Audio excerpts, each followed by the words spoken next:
We are making a very basic cauliflower rasa today. So this is a nice rasa to make when you want to make something very quick and easy and fast.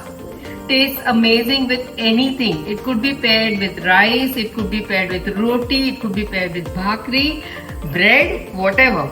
So what I'm going to do is, I have already cut some cauliflower. I like to keep it like this, a little long and nice so that it tastes nice. It tastes a very little rustic. Then I have gotten ginger, garlic and your green chili paste, roughly made into this mortar and pestle. I don't want it through a mixie, it becomes too fine. I don't want that. Then I have some tomatoes to give it a nice red color and taste. And of course, I have some green peas. It's in season right now, winter. I have a few potatoes to just bring it all together. You know, potatoes always do that job. Aloo in anything is tasting amazing and it brings the whole vegetable together as well. So that is my simple prep for this rasa. I'm going to start with some rye, mustard seeds. Once these are all spluttering, then I'll add a lot of cumin. I always feel that cumin and cauliflower go so well together. So lots of cumin is going to go into this.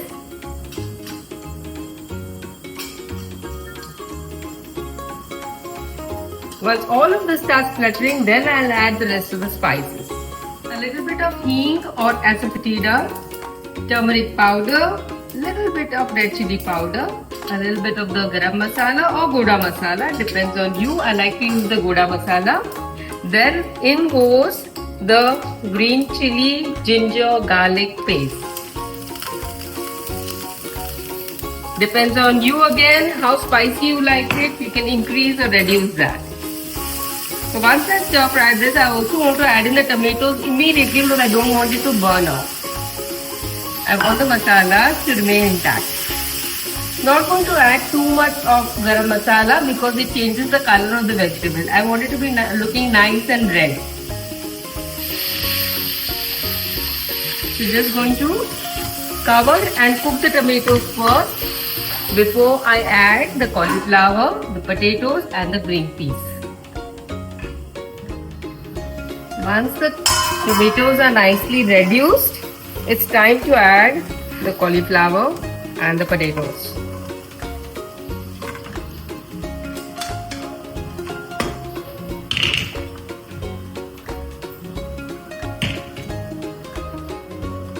I'm going to mix this all in nicely till all the florets of the cauliflower are nicely coated with the tomato because I want it to be a nice red color.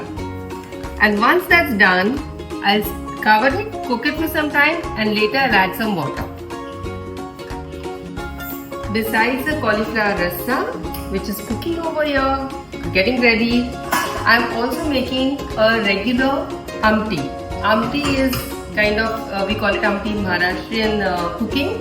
It is a sweet and sour dal made with tur dal. So I have cooked the tur dal with some fenugreek seeds, that's methi dana, and now I'm going to give a tadka to this dal.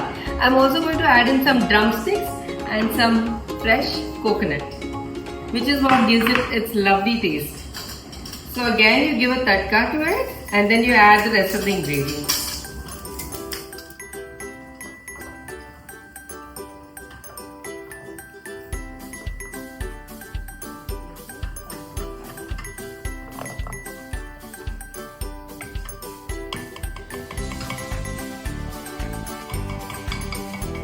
I'm going to add some curry leaves in my tadka.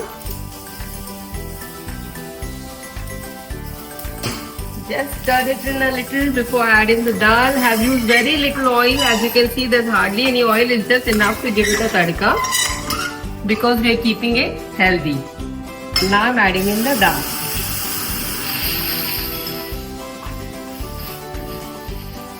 While my dal is nicely cooking and all the spices are coming together, I'm going to be adding in some coca.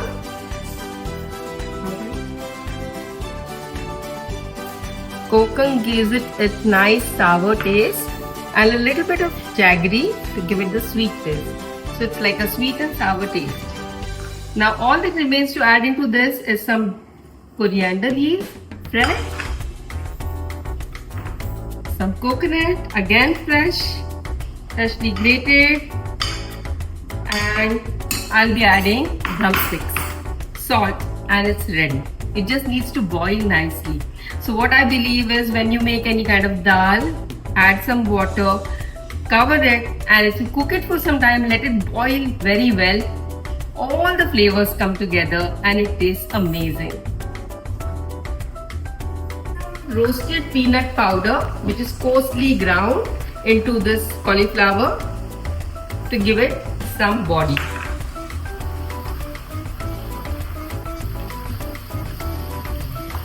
So no need for any extra gravies or any of that. This gravy tastes yum and it looks amazing. It leaves the cauliflower very nicely formed in the wok.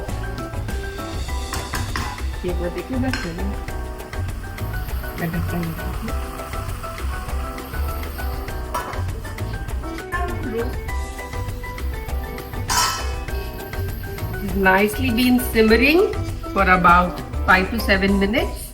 Going to keep it there for 5 minutes and then we are ready for lunch.